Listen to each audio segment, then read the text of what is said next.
Last POV. Ano nang gagawin natin ngayon dito? Dito na lang ba tayo? Hindi pa ba tayo aalis? Hindi ko na napigilan pantanong kay Aldrin. Nakakaramdam na ako ng ginaw sa aking sistema. Bakit ba palagi na lang kaming napapasuong sa ulan? Noong pauwi kami dito sa asyenda, inulan kami tapos heto na naman. Nangyari na naman ulit. Inulan na naman kami. Bakit ba palagi na lang kaming naaabutan ng ulan sa hindi maayos na sitwasyon? Napaka-killjoy ng langit. Mamamasya lang naman sana kami eh. Ano nang gagawin namin ngayon? Hindi pa tayo pwedeng umuwi. Delikado ang daan at tsak na mahirapan si Malakas tahakin ng maputik na daan pauwi ng mansyon. Dito lang muna tayo, maaga pa naman. Bigkas nga kaya kagad ko siyang pinanlakihan ng aking mga mata. Ano daw? Hihintayin pa namin na tumila ang ulan? Ang dilim na nga ng kalangitan at kumakalam na rin ang sikmura ko. Almost lunchtime na't naghahanap na ng pagkain ng bituka ko. Aldrin, hindi ba pwedeng suungin na lang natin ang ulan na yan? Tutal naman basa na tayo. Saka nagugutom na ako eh. Bigkas ko sa kanya. Pigil ko sarili ko na bulyawan siya. Parang gusto ko tuloy pagsisihan na sumama pa ako sa kanya sa pamamasyal na ito. Kung nanahimik na sana ako sa mansyon, wala sana ako sa ganitong sitwasyon. Nangako na ako kanina na magiging mabait na ako pero ano na naman to? Bakit parang sinusubukan yata ako ng tadhana? Nagpapakabait na nga ako pero bakit ako dumadaan sa ganitong klaseng pagsubok? Hindi pwede. Delikado para sa atin na suungin ng ulan. Isa pa, napakalayo natin sa mansyon. Aabutin tayo ng gabi sa daan kung lalakarin natin lalo na't hindi tayo pwedeng sumakay ng kabayo. Kapag ganito kalakas ang ulan, bigkas niya. Parang gusto ko na lang magpapadyak sa inis. Wala na bang ibang paraan? Nilalamig at gutom na ako. Pero teka lang, may malapit nga pala na bahay kubo dito. Tama, doon na lang tayo magpapatila ng ulan. Bigkas niya at sinuong niya na ang malakas na ulan at mabilis na naglakad patungo sa nakataling kabayo. Kagad naman ako napasunod sa kanya. Wala nang dahilan para magtago sa puno. Basang-basa na rin naman kaming pareho. Muli akong inalalayan ni Aldrin na makasakay ng kabayo at ilang saglit lang, sumakay na rin siya. Tinahak namin ang mas masukal na daan. Pigil ko naman ang sarili ko na magreklamo dahil baka mapikon na naman siya. At nilalamig na talaga ako. Ang sinabi niyang malapit na kubo'y napakalayo pala. Imagine, halos 1 oras na kaming nakasakay sa kabayo pero wala naman ako natatanong na kubo. Puro mga puno nakikita ko't habang tumatagal, lalong lumalakas ang pagpatak ng ulan. Malayo pa ba? Hindi ko na napigilan pang tanong sa kanya. Sobrang nanginginig ng labi ko sa ginaw. Malapit na tayo, konting tiis na lang. Narinig kong bigkas niya. Hindi na ako nagsalita pa bagkus maring ko ipinikit ang aking mga mata. Kung isa man ito sa parusa ng langit sa akin dahil sa katigasan ng ulo ko, malugod ko itong tatanggapin. Pero wag naman sanang sobra-sobra. Ang hirap kaya ng ganito. Ang lamig na nararamdaman ng katawan ko ay first time kong naranasan sa tanang buhay ko. First time ko ring mabasa ng ulan na ganito kalala. We're here na. Narinig kong bigkas ni Aldrin kaya kaagad ako nagmulat ng mata. Lalong dumilim yata ang buong paligid at mukhang hindi talaga titila ang ulan. Naramdaman ko na lang ang pagbaba ni Aldrin sa kabayo at ilang saglit lang, halos buhatin niya na rin ako pababa. Nakakaramdam na kasi ako ng panghihina dahil sa ginaw. Diyan tayo magstay? Hindi ko na napigilan tanong sa kanya. Kagad naman siyang tumango. Yes, pansamantala dyan na muna tayo sisilong. Mukhang walang balak tumila ang ulan. Bigkas niya at mabilis akong hinawakan sa kamay at hinila. Kagad naman ako nagpatianod, wala na akong lakas na maginarte pa. Ang gusto ko ngayon ay patuyuin ang katawan ko at makapagpalit ng bagong damit. Pagkatapat namin sa pintuan ng kubo, kagad niya itong binuksan. Halos sabay na kaming pumasok sa loob. May pinindot siyang switch ng ilaw kaya naman kagad na bumaha ang liwanag sa buong paligid. Ito ang hideout ko kapag gusto kong tumakas sa outside world. Don't worry, ligtas tayo dito. May stocks ng rice at delata dyan, kaya hindi tayo magugutuman kahit na tumagal pang yung ulan na yan. Narinig kong bigkas niya habang abalang paningin ko sa kakalibot sa buong paligid. Tama siya, mukhang alagang-alaga sa linis ang buong paligid. Tipikal na bahay kubo pero makintabang kawain na sahig. Parang regular na nililinisan. Kagad na pumasok sa pinakaloob na bahagi ng kubo si Aldrin at naghalungkat. Ilang saglit lang inabutan niya na ako ng tuwalya at isang malaking t-shirt na alam kong pag-aari niya. Magpunas ka na muna ng katawan at magpalit ng damit. Baka mamaya magkasakit ka pa kung mas lalong mabababad sa tubig ulan ng katawan mo. Bigkas niya takmang lalabas na sana siya sa kubo nang mabilis ko siyang nahawakan sa braso. Saan ka pupunta? Iiwan mo ko dito? Seryosong tanong ko sa kanya. Napansin ko na patitig siya sa akin sabay iling. Alam kong gutom ka na, maghahanap ako ng makakain natin. Seryosong sagot niya sa akin. Kagad ko namang ibinaba sa isang upuang kahoy ang tuwalya at damit na ibinigay niya sa akin kani-kanina lang. Sama ako, ayaw kong magpaiwan dito, Aldrin. Kagad kong bigkas sa kanya. Muli siyang umiling. Rika, hindi ka pwedeng sumama sa akin. Mas lalo ka lang mahihirapan eh. Promise, sandali lang to. Babalik ka agad ako. Bigkas niya. Wala sa sariling binitawan ko siya sabay tango. Okay, mag-iingat ka. Bumalik ka kaagad. Bigkas ko. Nakangiti naman siyang tumango sa akin bago tuluyang lumabas ng kubo. Nasundan ko na lang siya ng tingin. Ilang saglit din ako nakatayo sa may pintuan ng kubo bago ako nagpasyang isara yon para makapagpalit ako ng damit. Kailangan ko nga palang magpalit ng damit bago pa bumalik si Aldrin. Basang-basa ako't baka magkasakit ako kapag mas lalo pang mababad sa tubig ulan ang katawan ko. Ang damit na binigay niya sa akin ay hindi malang umabot sa tuhod ko. Wala din akong suot na panloob dahil basang-basa yun. Yung boxer shorts na kasama sa damit na ibinigay niya kanina hindi ko rin naisuot dahil masyadong maluwag sa akin. Baka mahubo lang sa harapan niya at mas lalong nakakahiya yun. Mag-iingat na lang ako sa mga kilos ko. Hindi rin naman ganun kaliwanag ang bumbilya na nakasindi dito sa kubo, kaya hindi niya naman siguro ko masisilipan. Saktong pagkatapos kong magbihis, dumating naman si Aldrin. Basang-basa na siya at mukhang hindi man lang ito nakakaramdam ng lamig. Unlike sa akin na kahit na nakapagpalit na ako ng damit, ramdam ko pa rin ang lamig sa paligid. Siguro dahil sa basa akong buhok. Hindi ko naman alam kung paano to patuyuin kaagad dahil wala naman ako nakitang hair dryer dito sa kubo. May mga bitbit ito pero ang unang umagaw ng pansin ko ay ang buhay na manok na hawak niya. Hindi ko tuloy napigilan ang mapatitig sa manok. Ano yan? Nagtataka kong tanong kay Aldrin. Nilapag niya na munang mga dala niyang iba't ibang klaseng prutas sa mesa at tinali ang manok sa paa ng isa sa mga upuan. Alam kong gutom ka na, kumain ka na muna ng mga prutas at magbibihis lang ako. Maya-maya lang kakatayin ko yung manok para may makain tayong matino dito sa kubo habang hinihintay natin ang pagtila ng ulan. Bigkas niya na labis kong kinagulat, napansin kong pumunta siya sa pinakaloob na bahagi ng kubo. Baka magpapalit din siya ng damit. Bahala na nga siya kung anong gagawin niya. Malaki na siya para magdesisyon ng mga bagay-bagay. Wala sa sariling napatitig ako sa manok na nun ay pilit na kumakawala sa pagkakatali niya. Hindi ako animal lover pero bigla ako nakaramdam ng awa. Hindi ko ma-imagine na mamayala na konti, papatay na siya ni Aldrin at lulutuin para may makain kami. Wala sa sariling dumampot ako ng hinog na saging at binalatan. Kinakain ko ang saging na hindi ko inalis ang pagkakatitik sa manok. Bigla ako nakaramdam ng awa, bahalam na siguro. Kung wala kaming makaing matino mamaya, wag lang kakatayin ng manok. Naawa kasi ako talaga. Ano nga palang gusto mong luto sa manok na yan? Tinola, inihaw, adobo? Narinig ko muling bigkas ni Aldrin. Ni hindi ko malang namalay ng muli niyang pagbalik. Nakabihis na rin siya at naupo sa katapat na upuan at dumampot ng isang hinog na mangga. Hiniwa niya yon bago kumain. Kakatayin mong manok na yan? Kagad na tanong ko sa kanya. Napansin ko mabilis niyang pagtango. Yeah, expert ako sa mga ganyang bagay kaya sisiw na lang sa akin na magkatay ng manok. Gusto mo bang subukan? Nakangiti niyang tanong sa akin habang nakatitig sa aking muka. Kagad naman ako umiling. Ha? Ano? Hindi. Ayoko. Bigkas ko't mabilis na nag-iwas ng tingin sa kanya. Wala namang ibang kahulugan ang mga titig na ipinupukol niya sa akin pero naiilang ako. Alam kong magulong buhok ko at kahit face powder, wala akong naipahid sa aking muka. Sigurong pangit-pangit ko sa paningin niya. Kumain ka pa ng prutas. Pagkatapos kumain, pwede kang mahiga muna sa maliit na kwarto ng kubo na to. Wala kang dapat na ipag-alala. Kahit naabutin tayo na magdamag dito, safe pa rin tayo. Private property ang lugar na to at walang mangangahas na papasok ng ibang tao sa lupain na to.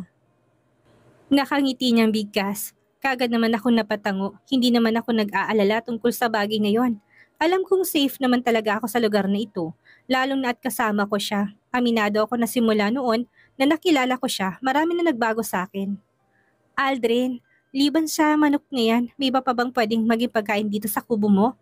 Hindi ko napigilan tanong sa kanya. Napansin ko pagkunot ng noo niya dahil sa tanong kong yon. Bakit? Hindi ka ba kumakain ng manok? Nagtataka niyang tanong sa akin. Kumakain, isa sa mga paborito ko yung luto ay fried chicken eh. Kaagad ko sagot sa kanya. Okay, gawin na lang nating fried chicken ng manok na yan. Sagot niya habang nililigpit niya ang mga balat ng prutas na pinagkainan namin. Tinapon niya yung sa isang sako bago siya naglakad.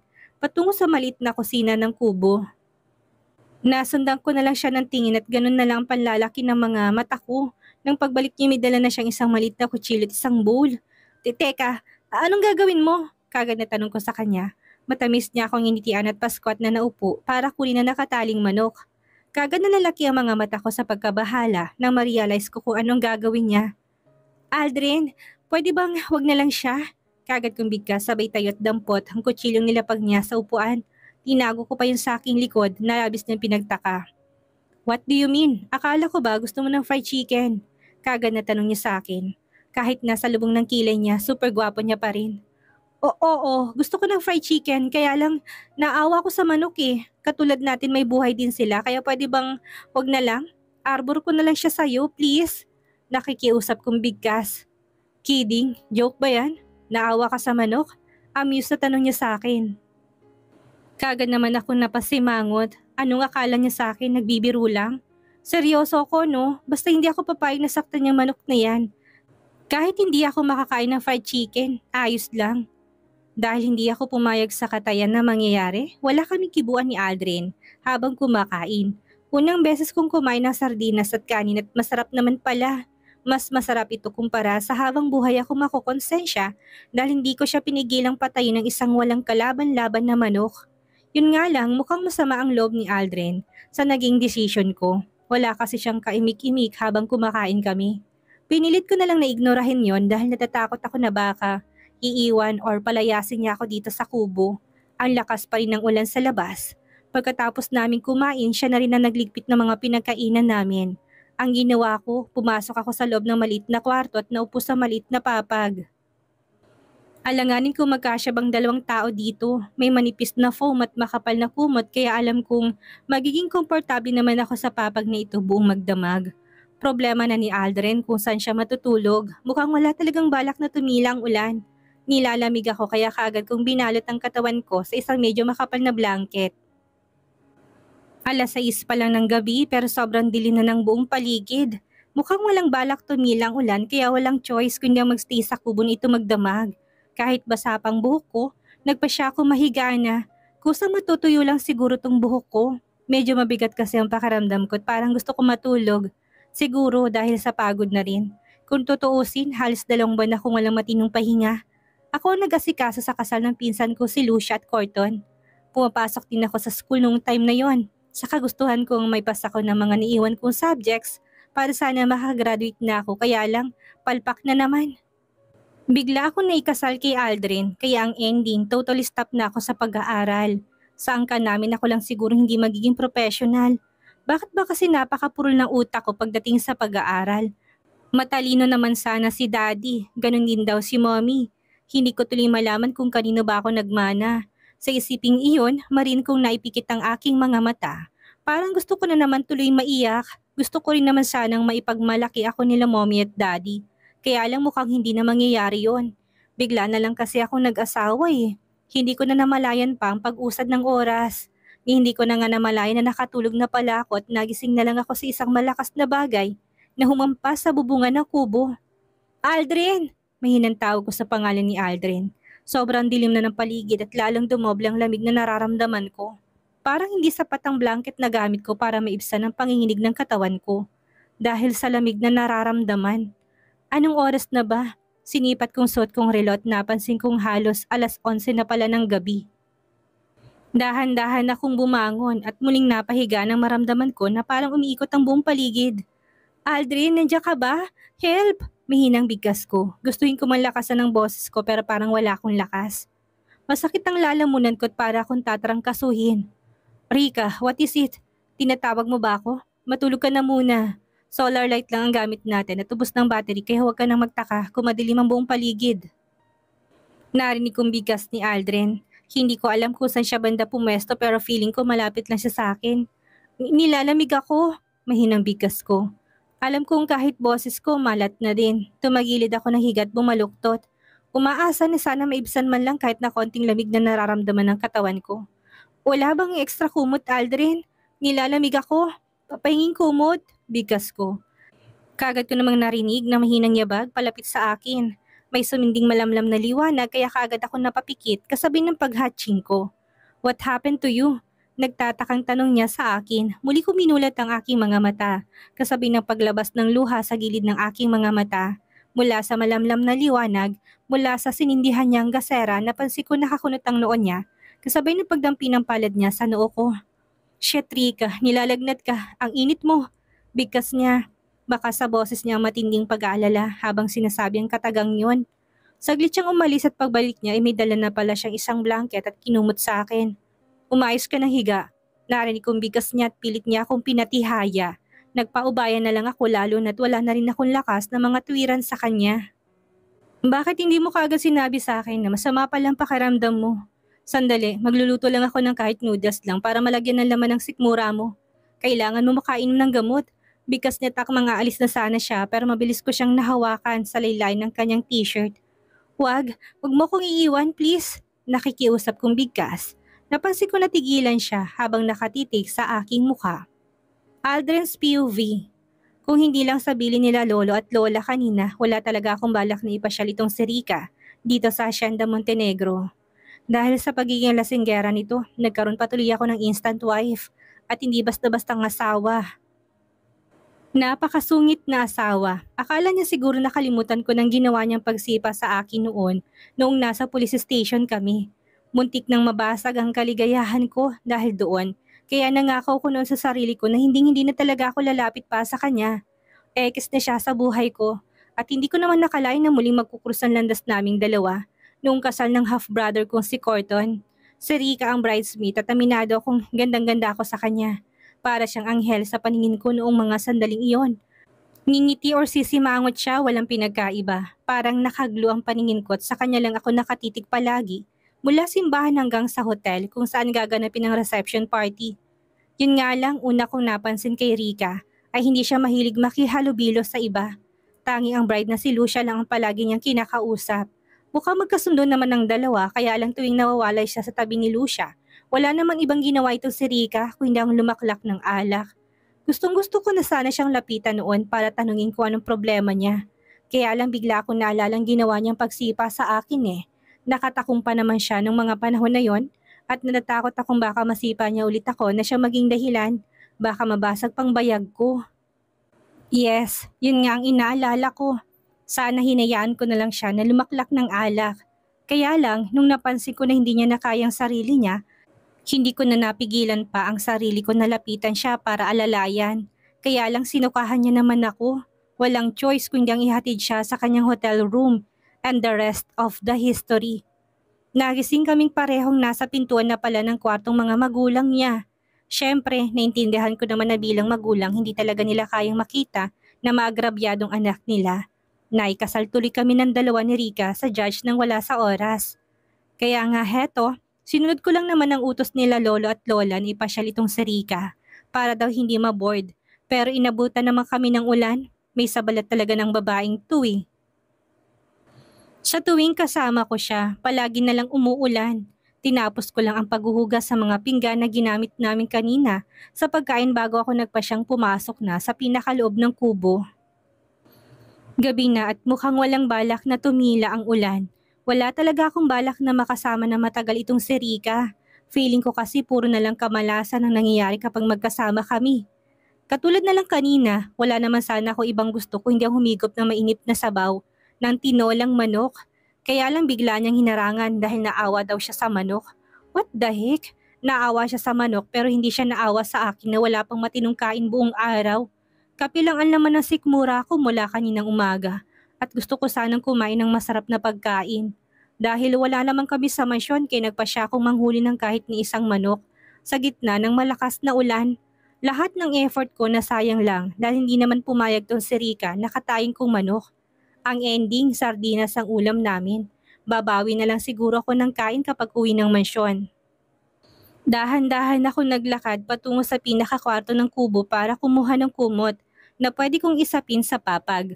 Sanay naman ako matulog dito sa kubo dahil nung namatay sila mommy at daddy, ito ang naging tambayan ko. Ang apat na sulok na bahagi ng kubong naging saksi na matindi kong kalungkutan noong mga araw na yon. Pero ngayon okay na, tanggap ko nang wala na sila. Marami pa rin naman ang mga nagmamahal sa akin kaya naman dapat kong ipagpatuloy ang aking buhay. Isa pa, darating ang araw na akong magmamana ng buong Hacienda Montenegro. Nakakapag-usap na kami ni Kuya Horton at naipangako niya na sa akin ang tungkol sa bagay na ito. Kaya nga ang pag-aaral ko sa ibang bansa ay biglang naudlot dahil bigla ako nagkaroon ng malaking responsibilidad dito sa hacienda simula noong namatay si Daddy. Pagkapasok ko ng silid wala sa sariling napatitig ako kay Rika. Balot na balot siya ng kumot habang mahimbing na natutulog. Wala sa sariling napatitig ako sa mukha niya at hindi ko napigilan ang mapailing. Grabe, para talaga siyang anghel. Walang bahid ng kagaspangan ng ugali ang itsura niya. Mahirap talagang i-judge ang isang tao sa panglabas na kaanyuan.